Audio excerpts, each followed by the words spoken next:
I'm raising a African American daughter. She needs role models. She needs to know the history of the struggles of African American women, and to know that Phyllis Wheatley was a member of this church, which she's a member of this church, to, to know that she can overcome various obstacles and hurdles in her life means a lot to me when I'm talking to my daughter about strong. When you think about things being born, you most likely think humans. But this is a story about one slave woman's heartfelt beliefs that helped build and birth our literary system. Phyllis Wheatley always started out bright. However, when she was younger, she was kidnapped from West Africa, her native Senegal. She was then sold to a Taylor family at 7, meant as a personal servant to Susanna in 1761. One of her most horrid times remembering would be the rags she was given for clothes, and often how many slaves died on the boat. If they didn't before landing, some would throw themselves overboard to save themselves from the misery. They first noticed her curiosity, and then her wonder, and they had to encourage it. She was welcomed and named Phyllis after the boat they were traveling on. Phyllis means foliage. She was taught to read and write the first 16 months and studied various writers like Alexander Pope and John Milton. But it was truly her curiosity that led her to write. They originally taught her Christianity and English. She even memorized the Bible. Her knowledge was coming even uncommon for a young white boy. Impressed by her poetry and literature skills, they taught her ancient history and more, such as Latin, mythology, and her soon-to-be passion, classical literature. Mary and Nathaniel, the Wheatley's children, specialized in teaching her to read biology and astronomy. She started off as entertainment for guests. She was known as very eloquent with her words. When she was 12, she was already writing poems, and by the time she was around the age of 14, she had already published them. Later on, she wrote a book called Poems on Various Subjects, Religious and Moral. On January 24, 1774, the ads for her book publishing date went up in the Boston Gazette. News of her talent spread, and the book sold amazing, nearly 300 copies. Jackpot for those times, especially black people. But her past definitely influenced her future because one of her first poems was of two men drowning to save themselves.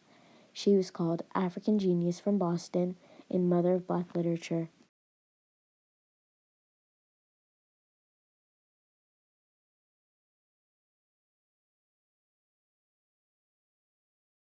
The poem was published and debuted in the Mercury Town newspaper, one being brought from Africa to America. 'Twas mercy brought me from my pagan land, taught my benighted soul to understand that there's a God, that there's a Savior too. Once I redemption neither sought nor knew. Some view our sable race with scornful eye. Their color is a diabolic dye. Remember, Christians, Negroes black as Cain, may be refined and join the angelic train. Sadly, she did not gain her freedom until after she had published a book in London. Her publication not only made her the first African American slave, but also woman. 1775, she became a household name in her town as well as England when she wrote a poem honoring George Washington's leadership in the Revolutionary War. She was granted to meet him as president a year later and had the whole nation awe with her words. But some people were stunned and thought someone who was a slave would admire someone with them. To promote her work, she would travel to England. She spoke about liberty and religious freedom for her and others while being a slave. She even wrote philosophical letters to demonstrate her knowledge after speaking out for what she believed in. She got to meet with many other leaders like Benjamin Franklin, and this had the people surprised because to them she was only a black woman, but she was making an impact. However, Thomas Jefferson was not the biggest fan. He would criticize her and diminish her abilities. The idea was that African people were intellectually inferior was just a justification for slavery, and founding fathers needed a reason for liberty to be for all, while in realization it wasn't. Yet, here is Phyllis, fighting for what she believed in, and this made her very existence dangerous, because she was there using her logic to justify that the purpose of all people being able to live freely was not the stable and right foundation to live on when they knew it was a lie. And now, moment of truth. This was big for her. Game set and won. She had used their thinking to justify hers, and now she had many on her side. She had showed them how blacks were just as equally capable and who benefited more from education. And this is eventually what helped spark the abolition movement.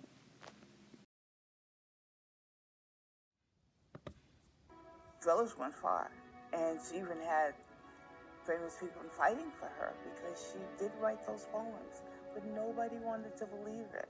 People that would examine her to make sure that these were her writings.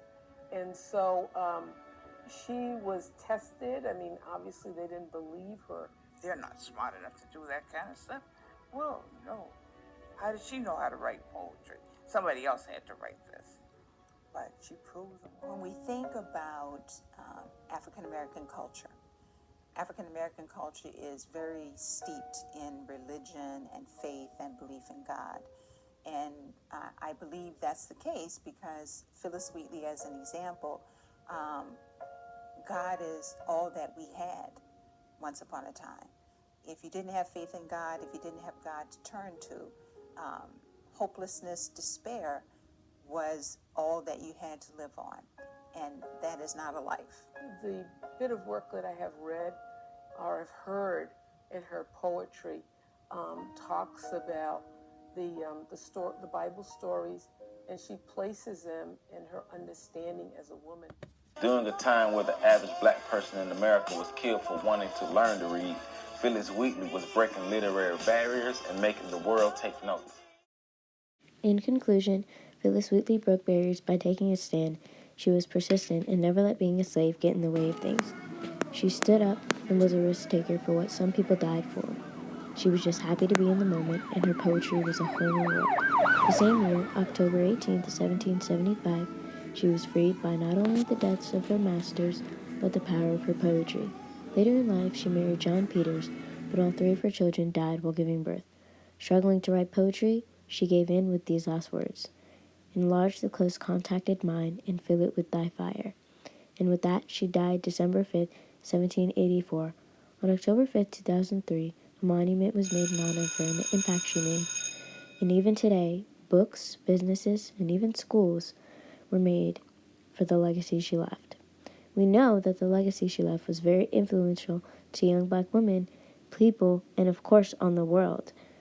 And we know no one can live up to this reputation, but she truly lit the light in my dark tunnel.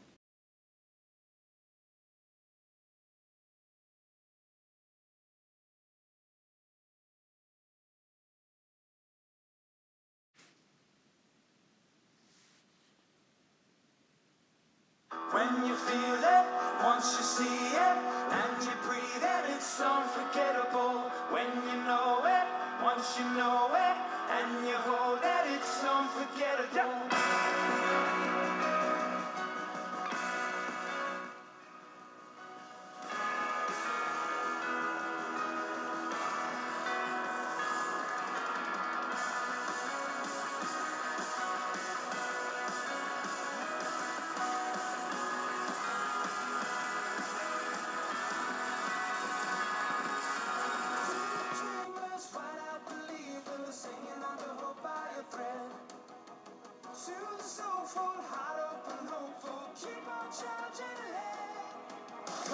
When you feel it, once you see it, and you breathe it, it's unforgettable. When you know it, once you know it, and you hold it, it's unforgettable. Oh, oh, oh, oh. God knows I question my courage, 'cause some days I can't walk for stumbling. If we could only see what we're becoming. So keep on.